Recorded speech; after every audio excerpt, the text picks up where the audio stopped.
Good morning, Sanjaya. Good morning, colleagues. It's lovely to see you all again. May I open just with a few remarks, and then I would like to also call on Sanjaya for a couple of minutes for a few remarks as well of welcome. And I know he was just in New York for the big Sendai framework reviews and also for the SDGs interim taking stock on the SDG progress. So it's really an interesting time to come together for this data-driven insights webinar this morning. It's very timely. I want to just say welcome to you all. And this webinar, our second in the series, is designed to share data across cities for learning and exchange, and of course, to help advance disaster risk reduction in cities. And today's webinar is really to showcase the importance of data for cities to guide work on the ground, as we like to say, for being better prepared for risk and to proactively reduce disaster risk for citizens. This ISO certified data that we all work together on is acting as a really critical baseline to better map an effective resilience roadmap into the future, and then monitor progress on that path with year-over-year data. This is a call to making this data continuity in this work so critical. As you can see in the data slides that are going to be presented this morning, that each city has been working so hard in building, the WCCD has mapped on each and every data point how this ISO, the key performance indicators, map to the UN Sendai framework and also to the Sustainable Development Goals. So I'd like to now call on Sanjaya Bhatia, our dear colleague in the UN, to from the UNDRR office, to offer a few remarks. I know most of you met him in the first round, and just want to see if Sanjay, you might also update us on this recent experience that you and Mammy and others were talking about this week on our previous webinar. That meeting at the UN headquarters with that really elevated call for a focus on two critical agendas, which is really today's work, the two critical agendas being embracing the role of local governments better, vis-a-vis national governments and senior levels of government, but also a very strong call for data and data in cities on the ground, which is what we're all about and what this devoted group of cities is all about. So I see this as a real propelling of success on the 2030 ambitions, both in the Sendai framework and the SDGs. So Sanjaya, with that, welcome, and the floor is yours. Okay, thank you very much, Patricia, and welcome to all the participants. So very quickly, I just wanted to firstly just go through a little bit of history. So you have been working with the ISO indicators for resilient cities, and many of these have been derived from what is known as the Disaster Resilience Scorecard for Cities, which some of you may be aware of, a freely available tool, easy to use, and it helps to unpack the definition of resilience and relate it to all the activities that you do as a typical city. So around the world, a large number, more than 500 cities have been using the resilience scorecard and trying to assess where they are as far as resilience is concerned, what are the gaps, and then using those gaps to identify actions that they need to take. So developing a strategy for enhancing resilience as they move forward. So this is freely downloadable. If you just Google it, Disaster Resilience Scorecard for Cities. Because you are using the indicators for the ISO, so you will find a lot of similarity or rather familiarity with the indicators in the scorecard, and then there will be some which are extra also and different. What cities have done is used the information or the data that they collected to inform the scoring, and then and Justin has just put the link here so you can download and have a look also. So they've used the data that they've collected to inform the scoring, and then the scoring goes ahead to help them develop the strategy, the DRR, the risk reduction strategy, the resilience strategy, the strategy on how to make the sustainable development goals more achievable. So that's the kind of link with the data. So when you are collecting data for the ISO and you are ensuring that this data can be collected year on year of good quality, so you are moving on that path to greater resilience. And then last point, I just wanted to mention the midterm review, that the midterm review of the Sendai framework, which was held in New York recently.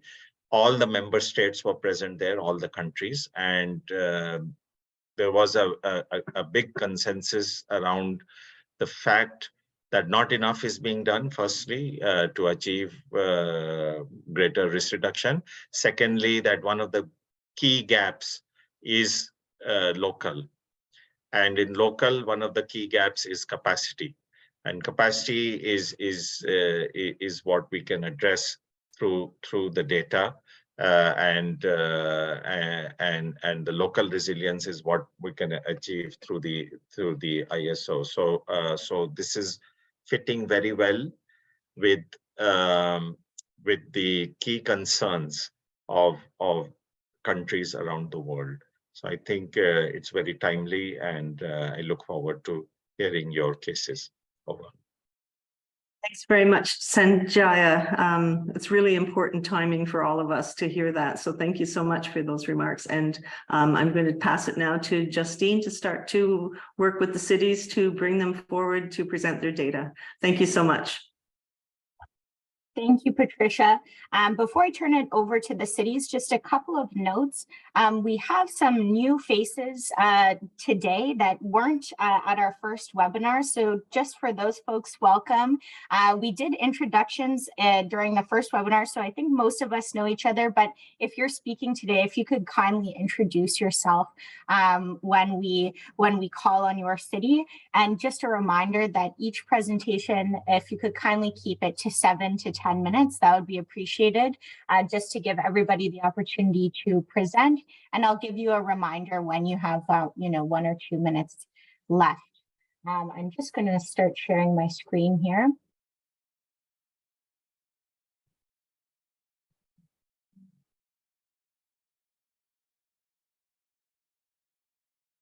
There we are. We should all be able to see that. And I'd like to start by introducing our colleagues from the city of Vaughan, Kelly Sutton, Sharon Walker, Miles Pert, and Maurice Battistuzzi. Over to Close you. Enough. Hi, good morning, everyone. And Vaughan, we're really happy to be here today, again, to share with this. Today Sharon Walker is going to present again, and Miles Pert, who is new today. So I'll hand it over to Sharon and then Miles to wrap it up. So thank you. Thank you, Kelly. Can you go to the next slide, please? In Vaughan, we see a frequency of extreme rainfall events, on average about 14 times a year. What we do since 2015, we have been tracking this very closely and looking at a trend analysis year to year. And what we've found is this extreme rainfall events are not happening at our traditional rainfall times. They're actually occurring in the winter time rather than our spring and fall. So winter rainfall extreme events pose a really difficult issue for us, which I'm sure Reykjavik can relate to, is we get the creation of ice jams. With a snowpack and the breakup of riverine ice, we get large ice chunks that block the canal at bridge abutments and at the meander belt of the river.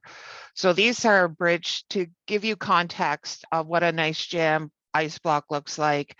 It would be the size of a car.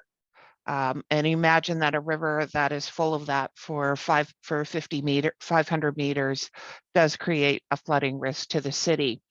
To address this, we monitor this closely. So we are quite lucky in that with one of our major river systems, we get quite an advanced warning where flooding does not occur for at least 24 to 36 hours on it, while another river unfortunately flash floods. We monitor river levels through our public works program and our fire and rescue services. The key for us is advanced notification to the public to stay away, as well as take early action to evacuate if we are going to experience river flooding. We also can do preemptive work by clearing our catch basins, asking our citizens to clear snow from catch basins, clearing debris from any of the channels to reduce the risk of flooding. Next slide, please. The frequency of extreme heat events has kind of been up and down in the city. In 2021, we had 26 extreme heat days. For these, our mitigation measures is opening cooling centers. So to provide context, extreme heat in Canada is 35 degrees with a humidex of reaching 40 degrees Celsius. This can change from across across Canada, as our extreme north, 30 degrees is quite deleterious to them, where 30 degrees can be an average temperature in the southern area. So it does change from a geographical area within Canada. For extreme heat events, we have cooling centers. We do a lot of public alerting on what you can do to stay cold, to stay cool. And public alerting is really a key component to how we manage these and how we actually track our data on how many hits we're getting, how many people are actually receiving the messages we issue. We'll also extend the hours of our splash pads and pools. With extreme heat, it's been a relatively stable event for us. We haven't seen, since 2019, we haven't seen any major peaks. And with extreme heat events and extreme cold events, they're reliant on some climatological phenomenon that we really don't have much control over, which are the El Nino, the La Nina, and the Pacific Oscillation, as well as what the jet stream is doing over Canada. Next slide, please. So the percentage of emergency responders who receive disaster response training is 100%. And this is because it's embedded in legislation, not just through the Emergency Management and Civil Protection Act that governs municipal emergency management programs, but also through the Fire Code, the Police Services Act, and the Health Services Act that directs all of these employees to have training on a regular basis. In order to ensure that our employees receive the optimum access to training, we utilize a number of different methodologies. We do virtual training, we'll do a hybrid of virtual and in-person. We do in-person training, and we do a large number of practical exercises in which we will be working directly with an external stakeholder, such as a chemical company, to do an on-site response to give our first responders an opportunity to practice at a real facility to understand what processes and products that they have in place. And this creates really excellent stakeholder relationships with our private sector, in that they're willing to come to the table and offer their assistance when needed during a real emergency. Next slide, please. So hazard warnings in Canada are a little bit interesting in that the federal government is responsible for two types of hazard warnings. They provide all the weather warnings. They're the only agency in Canada that is authorized to issue a weather warning of some sort, and they provide us with national security alerts. We then have a multitude of jurisdictional stakeholders who have the authority to issue warnings on very specific types of hazards. So for example, if it's a nuclear emergency, Ontario is a large nuclear jurisdiction, the provincial government is responsible for issuing that type of alert. if it's a disease outbreak, it's the province and the regional government. Because of the levels of government we have, each one has jurisdictional responsibility over each of these alerts. Over the years, we have found that the alerts have become much more timely. A lot of this, particularly in relation to weather alerts, came from 2009, where we had a large tornado outbreak that affected Vaughan. We had 2 tornadoes that day that were categorized as EF2s, that we could not get a notification directly for our city.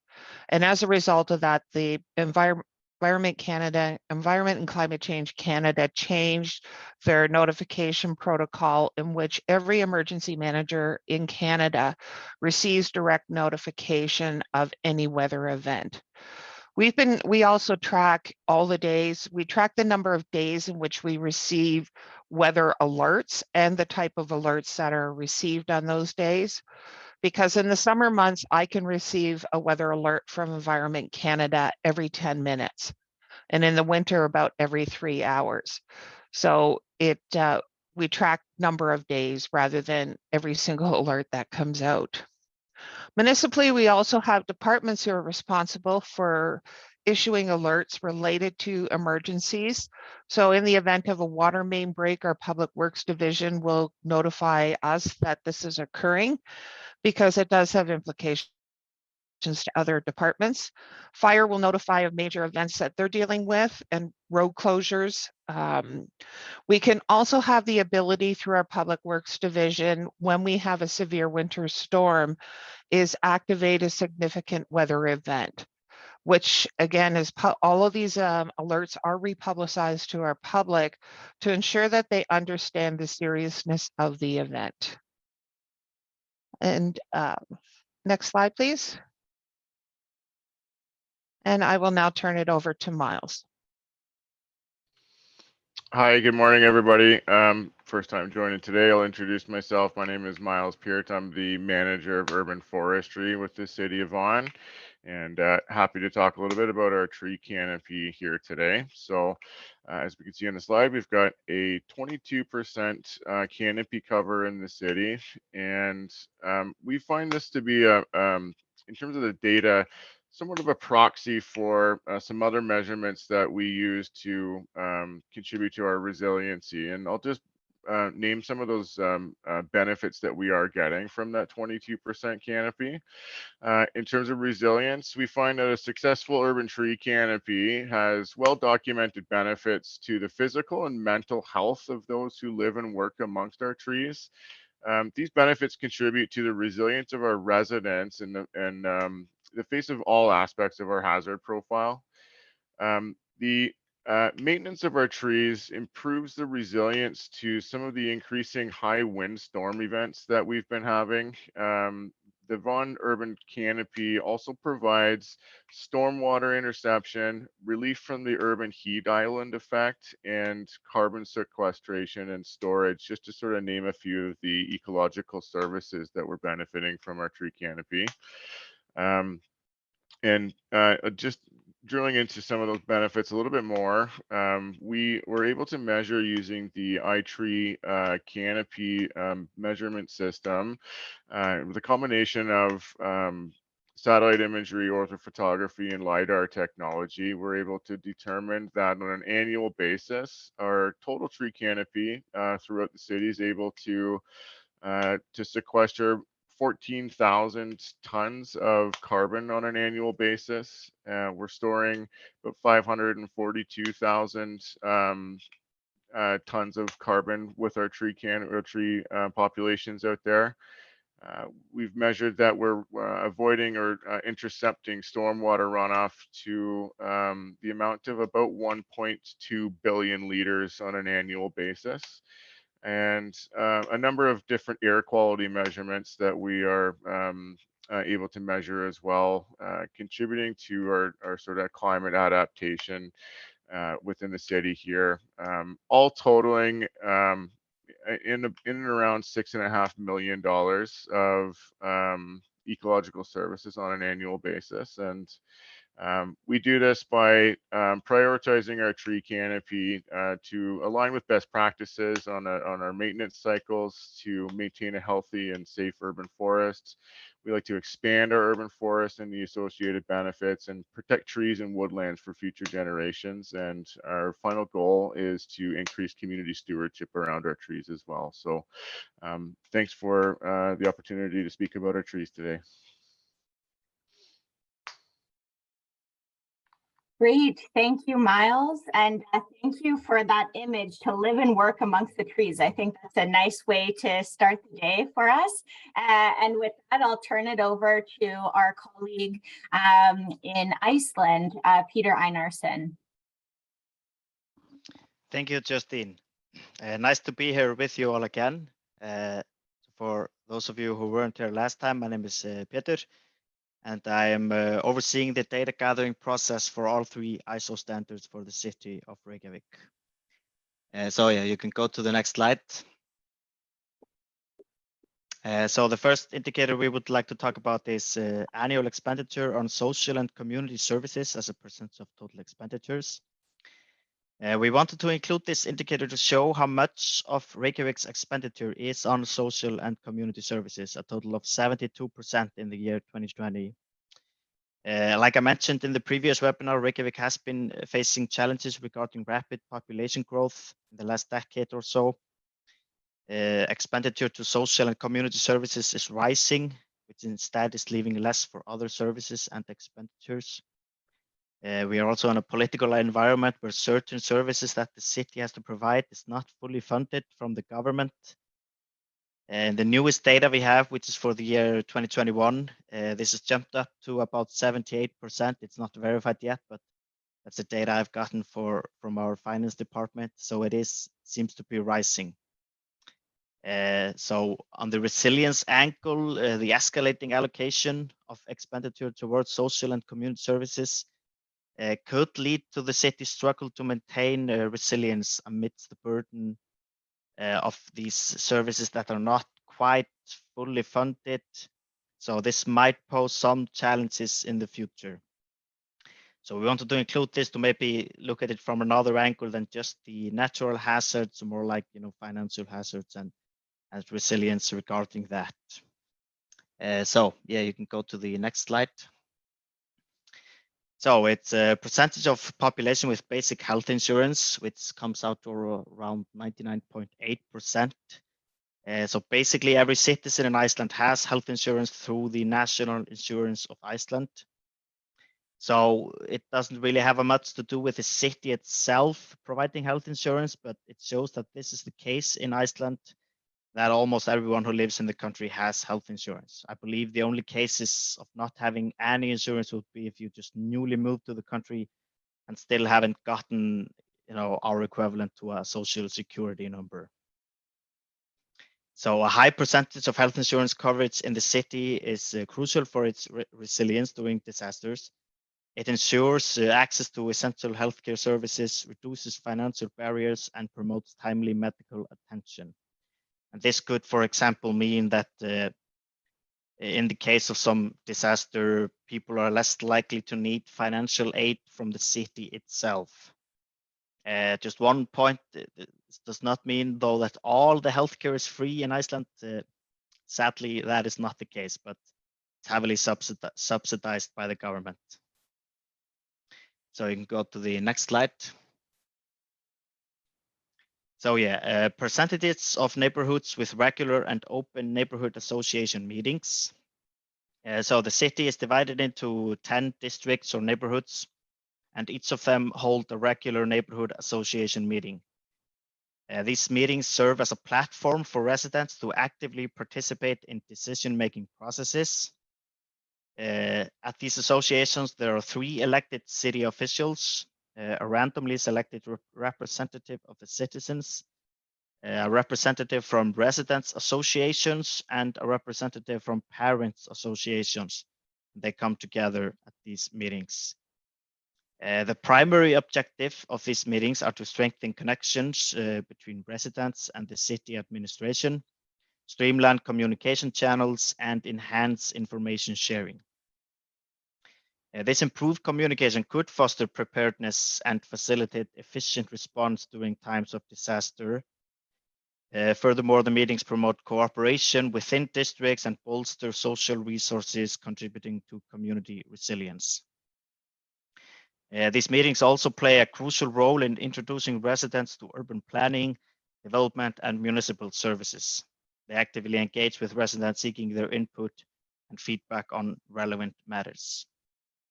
So from the resilience perspective, the openness of these meetings provide a crucial platform for public communications, could provide a crucial platform for public communication in the event of an emergency. By involving the public, the city can effectively disseminate information and gather community feedback, enabling a coordinated response and fostering resilience at the local level. So you can go to the next slide, please.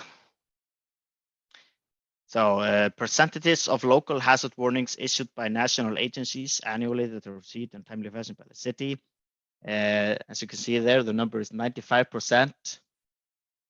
Yeah, like our colleagues in Vaughan said before, it is the national government also in Iceland, or the Icelandic Meteorological Office, that issues weather warnings.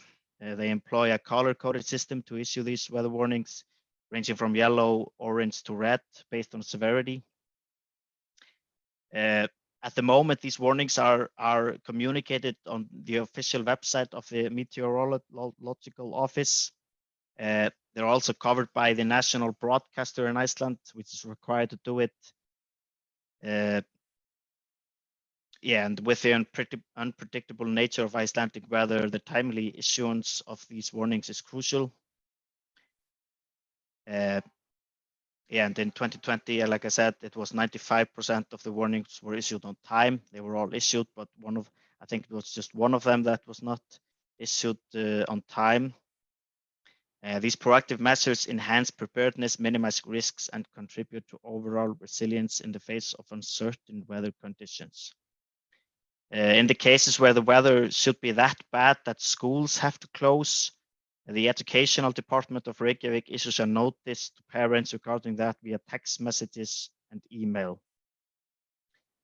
The Weather Office also issues warnings for things like gas pollution from volcanic eruptions or earthquakes, aftershocks, or something like that.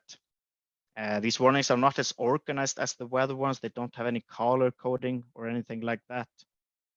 There were two volcanic eruptions here in 2021 and another in 2022, just a couple of 100 miles from the capital area. And then the Weather Office regularly put out warnings of toxic gases, for example, from an eruption that are being blown over the capital area.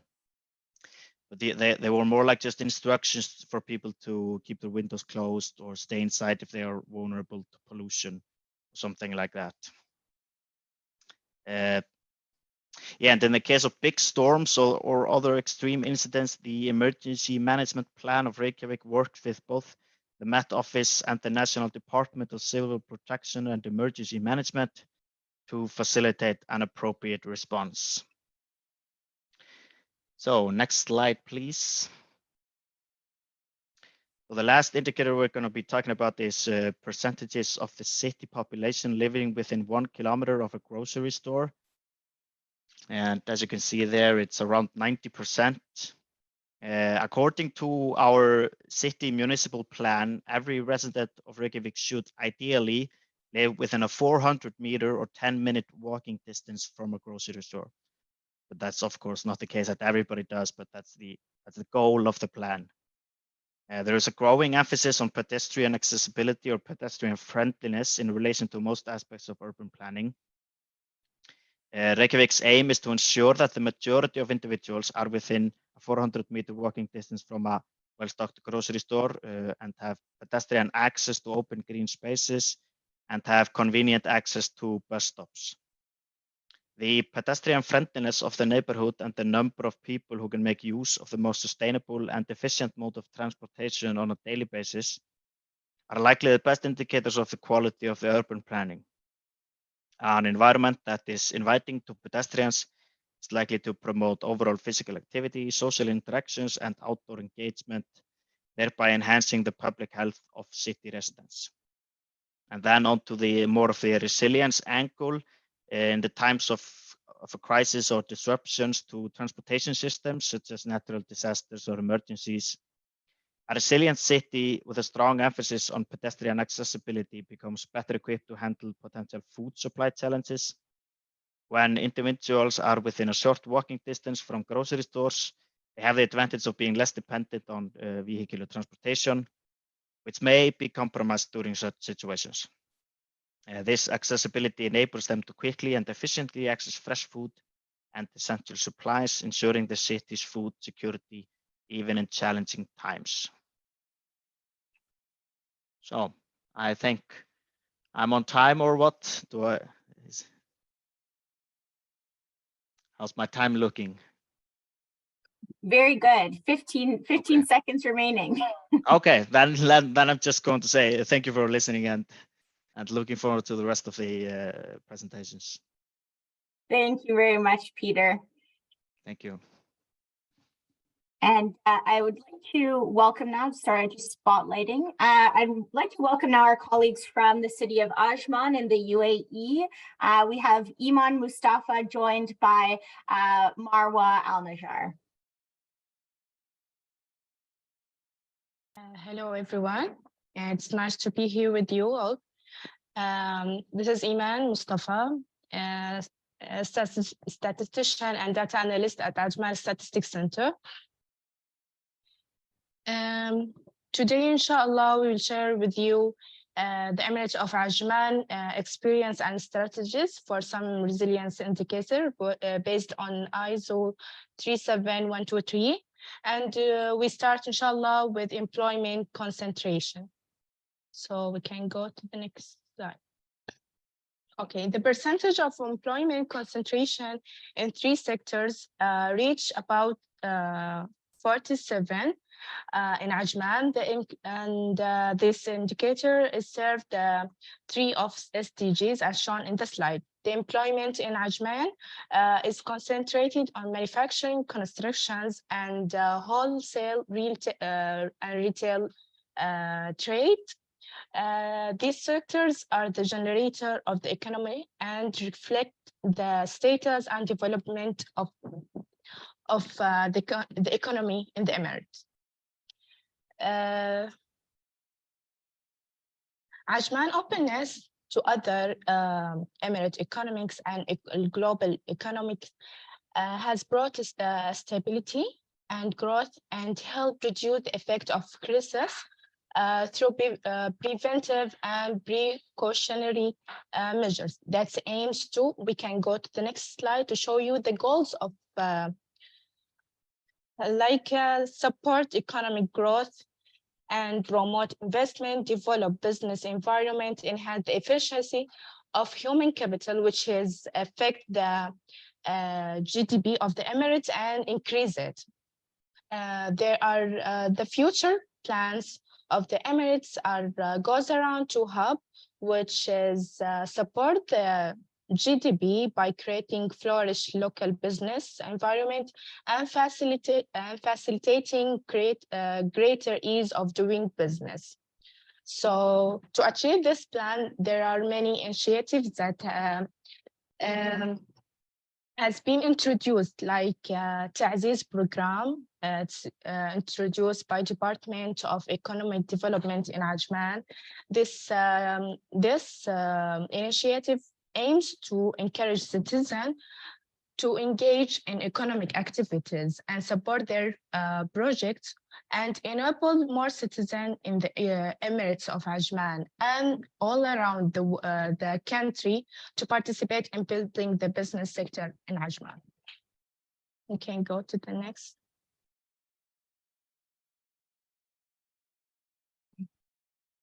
Okay. As we know, As we know, during rainy season, water may collect in several areas such as roads and streets and so on. So to prevent these consequences, a proactive annual plan has been worked out to deal with the rainy season, like maintenance of equipment, plants, and assignments of worker to completely clean all the main underground water carrying pipes. Can go to the next slide, please. So for that, Ajman Municipality and Planning Department is formed, has monitored 75 pumps to be distributed in water collection places, also equipped 25 water tanks, withdraw rain pools, interacting that working teams have completing the maintenance and cleaning of the rain drainage networks. So it's also prepare qualified and capable cadres to develop the plans and control these plans. Okay, so this department formed a GAIF team. This team is work all over the task, providing the necessary equipment and preparation when the rain comes in accordance with international safety standards.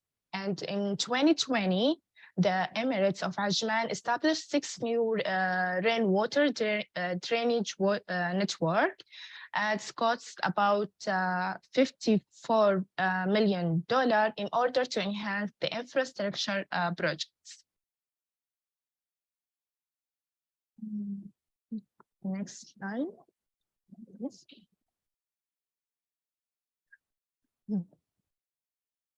The UAE country and the Emirate of Ajman are interested in food and water security, as it's considered one of the pillars of achieving the goals of sustainable development. Therefore, the country and the Emirates are working on 2 strategies for food and water security.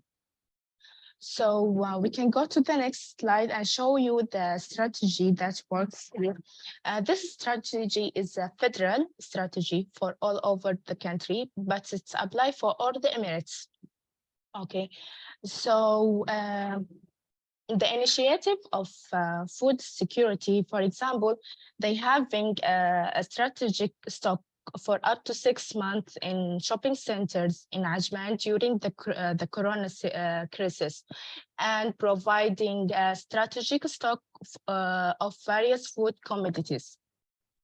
Also, one of the initiatives for food security is a forum called Agriculture, and Agriculture is food and investment, which launched in Ajman to highlight the importance of agriculture and the main role of in the lives of people, and as good for food economy investments that meets the requirements of life. So the strategy, the national strategy is aimed to enable the citizen and resident of all over the country and the Emirates to access adequate, safe, and quality food, nutritional value, sustainable for an active and healthy life at affordable price for all the citizens all the time. So it's also aims to reduce food loss and waste, ensuring food safety and improving nutrition system, and strengthen capacity to face food security risk and crisis. The next indicator that sorry. As I mentioned before, the Emirates of Ajman is interested in water security, so work hard to provide water for all the citizens. So it's cover all the citizens in the Emirates for unlimited time for several way by several ways. So the unlimited number of people are provided with drinking water for several ways for 72 hours. Okay, and next slide we show you the strategy that the support provided according to the plan and supply mechanism of Emirates Red Crescent Authority in the Emirates, which provide the water from local warehouse in the Emirates, okay, from local suppliers, and also from other Emirates like Dubai and Abu Dhabi, which are approved by the local emergency and crisis management team in the Emirates. So the strategy of the water security aims to ensure sustainable access to water during both normal and emergency conditions, in line with local regulation standard of the World Health Organization and the UAE vision to achieve prosperity and sustainability. So the goals of the strategy for 2036 aims to reduce total demand of water resources, increase the water productivity index, and reduce the water scarcity index, and focus on 3 main programs, which are water demand management program, water supply management program, and emergency production and distribution program. And that's it. Thank you, everyone. Thank you very much, Iman. We'll now be turning it over to our colleagues in Doral, outside of Miami in the USA. I'd like to welcome Aylin Fernandez and Sergio Fernandez. Hello, everyone. I'm Sergio Fernandez, acting as Assistant IT Director. Unfortunately, I was unable to attend the first webinar, so it's a pleasure to meet all of you. As Justine said, we are within the Miami-Dade County in the state of Florida, United States. So for next slide, please. So for indicator 10.3, percentage of city electronic data with secure and remote backup storage, the city of Doral is set at 100%. Here within the city of Doral, we require our users to save all city data to network drives. This allows us to perform immutable daily backups of all the city's electronic data. So we don't allow our users to save locally on their laptops and desktops so that we can perform backups of all the data. So once the backups are performed and saved, they cannot be modified in any way, which protects our data from ransomware attacks. 100% of these backups are stored offsite at a remote location, which protects our data from natural disasters. We also encrypt our backups in transit as well as at rest. Next slide, please. So I'm going to hand it over to Aileen to discuss the next slide. Hello, everybody. Happy to be here again. For indicator 10.6, percentage of essential service providers that have a documented business continuity plan, the city of Doral is at 100%, as you can see. The city of Doral and the Doral Police Department have a continuity of operation plan to ensure that critical business functions can continue or resume during and after a disaster. We always recommend all small businesses to have a continuity of operation plan, and we have conducted several in-person presentations at our government center, where the Office of Emergency Management provides guidance and assistance on how to create these plans. As far as essential service providers, we have a mix of private and public sector. For example, electricity, gas, and internet are private companies that they do have continuity of operation plan.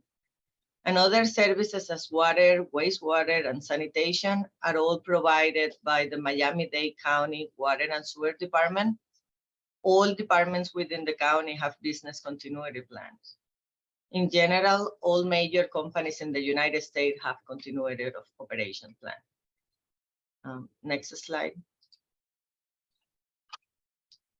Thank you.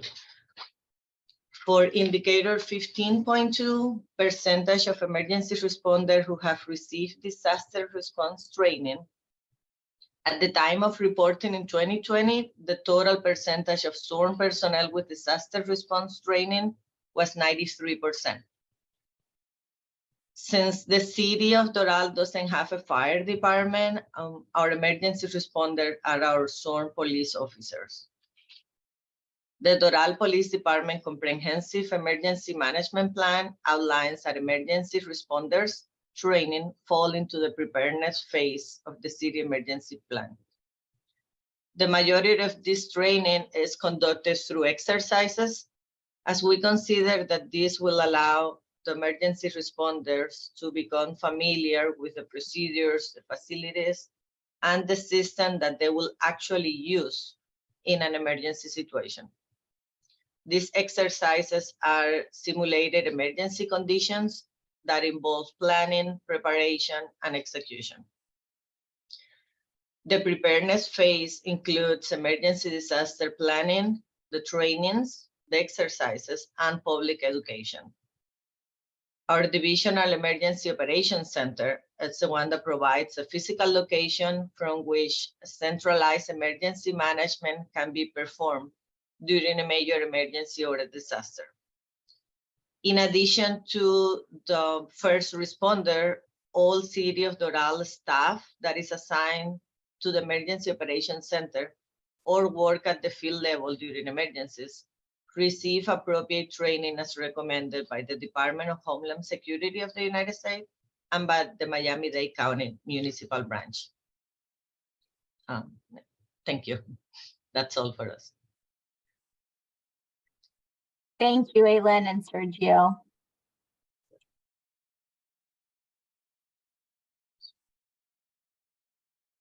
I'd like to introduce our final presenter today from the city of Makati in the Philippines, Jean Campo. Welcome. Good day to everyone. I'm Sean Campo. I'm presenting on behalf of our Research and Planning Division Head, Isabel Ramos. And as was presented in our previous session, Makati City's geographical location and characteristics make Makati prone to natural hazards such as earthquake and typhoons. This is evident in our first data point. Next slide, please. Makati experiences a rather large number of extreme rainfall events each year. For 2022, the Makati Disaster Risk Reduction and Management Office's Natural Hazard Monitoring Unit managed to record 19 days in which 50 millimeters or more of rain has fallen within the city over a 24-hour period. This data came from our 16 automatic rain gauges that were installed in strategic locations within the city. Majority of the recorded days with extreme rainfall fell within the rainy or typhoon season of the Philippines, which is from the months of June to November. We have a number of interventions for rainfall events aside from the existing equipment we have on monitoring such under the Early Warning System Enhancement Project of the city. This include first, non-infrastructural interventions such as adopting a risk-sensitive land use plan and zoning ordinance, a local climate change action plan, a drainage master plan, and protocols on class suspension and preemptive evacuation. We also assist in formulating community DRRM plans and contingency plans. Second is our efforts in response capabilities enhancement, wherein we continuously conduct capacity building, including trainings for responders and drills for community members. Third is the city's infrastructural interventions, which are the enhancement or construction of drainage systems, pumping stations, easements, street filing along highways, and also road widening and elevation. We also have waste management activities, wherein we have continuous declogging activities, monthly cleanup drives, implementation of waste management plan, and post-disaster waste management plan formulation. Lastly, coordination with national government agencies. This coordination with national government agencies includes the city's partnership with the Philippine Atmospheric, Geophysical, and Astronomical Services Administration. With this partnership, the city aims to continuously mitigate the risks of such events, enhance its early warning systems, educate and inform the city's citizens, and localize the projections of selected rainfall extreme indices and changes in seasonal rainfall to ensure that decision-making is backed by data and informed by science. Under this partnership, we had managed to conduct activities such as rainfall threshold value computation and instrument calibration training, establishment of the city impact-based forecasting and warning system, installation of automatic rain gauges and water level monitoring equipment, and the conduct of information sessions and workshop activities for the communities and city government personnel on the understanding of basic hydrometeorological hazards, PAG-ASA's weather forecasting services, and its impact-based forecasting and warning, climate change projection, city interventions, and localization of impact tables. The next data point is on the number of residential properties located in high-risk zones. Next slide, please. As can be seen in the map, next slide, please. Yeah. In which the city had overlaid the residential properties over the hazard layers with high to very high susceptibility and risk. All of the residential properties in Makati are exposed to high disaster risk. Makati City is a highly hazard-prone city, as mentioned. We are located near the West Valley Fault, a major fault line that runs through the National Capital Region. In fact, this fault transects the eastern part of Makati City. The fault line has the potential to produce a large earthquake from which the ground shaking alone could affect Makati to a very destructing to devastating level, according to the Philippine Institute of Volcanology and Seismology's earthquake intensity scale. The city is also prone to flooding, which is caused by heavy rain during the typhoon season and because of the many waterways in the city. This is actually why Makati City is very intent into making the city and its constituents resilient. The city land use plan and the city zoning ordinance are risk sensitive enough to address the citywide concerns from being hazard prone. Aside from this, we have strategies to prioritize based on the level of risk. Although the whole city is in a high risk zone, there are still those that we consider hotspots to be prioritized for both soft and hard interventions, while the rest of the city will receive soft interventions most of the time. The interventions from the city land use plan and from the many city plans formulated for this risk require the willingness of the residents. Relationship and trust are essential, but they would take time to build. Thus, we are aiming for the physical redevelopment plan of such high-risk zones to include the social-cultural aspect aside from the spatial aspect. Development plans should include the social-cultural aspect more than the spatial aspect because it is important to consider the needs of the people who will be affected by the development plan. The social-cultural aspect of a development plan can help ensure that the development is successful through dialogues with the people and that it meets the needs of the people who will be affected by it. An example for this is the consideration for those within the West Valley buffer zone. These people has been receiving endless number of information and awareness interventions. While they know the risk of living within that area, they still refuse to be relocated or evacuated, mainly because of reasons such as it is the place that they grew up in. They receive benefits from the city and, of course, the value of the land. These are what we can consider in the physical redevelopment plan. The third data point is related to the city's food security. The Urban Development Department of Makati City was able to map the grocery stores in the city. From this, they were able to calculate the 2021 data, which shows that 92% of population of Makati lives within 1 kilometer from a grocery store. The high population density of Makati City and the landscape of the city is generally mixed use, encouraging these food retail services to become accessible to the public. The combination of the land use and the food culture in the Philippines has created a favorable environment for the growth of the grocery store industry. The food availability, though, still remains dependent on the supply chain. While the number and the proximity of the grocery stores brings the food within reach, it still depends on the current state of the national or regional food security, logistics, and supply chain. all of which have become limited during the pandemic due to the restrictions. It can be sustained for a few weeks or months, but beyond that, actions should be done in place to support grocery stores. Right now, the city, through the Economic Enterprises Management Office, has contracts with the Kadiwa Marketing Initiative of the Department of Agriculture and partnerships for mobile markets. To ensure that steps are comprehensive enough to ensure food security, the city is looking into having its own food security plan. On to the last data point, 80% of the city departments and utility services conducts risk assessment in their planning and investment. The city government of Makati has developed and implemented its public service continuity plan, or PSCP, to ensure that that essential services are continued amidst disruptive incidents and major disasters. All departments and offices in the city government of Makati were also directed to formulate its department PSCP. The guidebook on the formulation of the PSCP gives emphasis on the presence of a risk assessment in the plan to further help formalize agreements from the management on the supporting priority strategies for risk mitigation. Hence, it is deemed necessary that all offices or departments in the city government of Makati have included risk assessment in their PSCP. As for the utility providers, they are mandated by law to have their own business continuity plan that includes risk assessment to identify potential threats and hazards that could disrupt operations.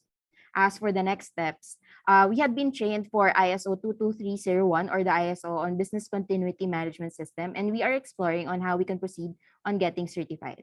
We are also investing on public service continuity to improve the risk assessment and have it more specific to the public services being provided. For this, we are willing to be part of any cities to cities exchanges and cooperation. And that is all for Makati City. Thank you for listening, and we will be happy to provide answers to any questions that you have regarding our data points. Thank you, John. And I'll turn it back to Patricia. Well, thank you so much from all of us here at the WCCD and on behalf of Sanjaya as well at the UNDRR for your incredible contributions today. It was really inspiring to see how this data is starting to reflect real policy in the cities and planning and management. I can't say enough how great this data looks. So thank you so very, very much.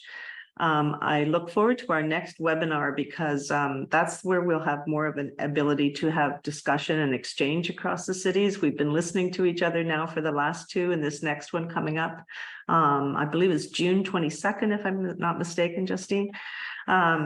That one, very close to us, will be really to start to examine what we're calling sharing knowledge for actionable next steps in cities on the ground and how this data can be put to work. Here, we have a few questions to be examined next week. One is around the whole aspect of how resilience is governed in cities, what the governance structures look like, and how resilience is embedded within City Hall. This is really interesting for us because we're seeing it just in these 5 cities, and not to mention the other cities that we work with around the world, how some, have a core element of a resilience officer, and it's based with one person in a focal point within the mayor's office. And other places it's in the safety department with the police department, etc. And other cities it's based in the planning department. So it's really interesting to see how we can make sure that the governance structure, how we can compare and draw lessons from how to connect some of the dots, especially in some of the siloed departments in City Hall around the resilience agenda. And the second task in that week next time is to also look at the resilience roadmaps to really think about global examples for implementing this resilience strategy going forward with actionable steps and thinking about infrastructure investment and other actionable next steps on the resilience roadmaps. So drawing on this data to have data-informed resilience strategies that helps to promote investment in cities to further the roadmap. So with that, I know it's right on the hour of 8 o'clock. Justine and I had a discussion last night. We were not sure we were going to be able to do all of this in 1 hour, but we're right on time. So thank you all for also for your timeliness in the discussion in your presentations, because it's 8 o'clock sharp.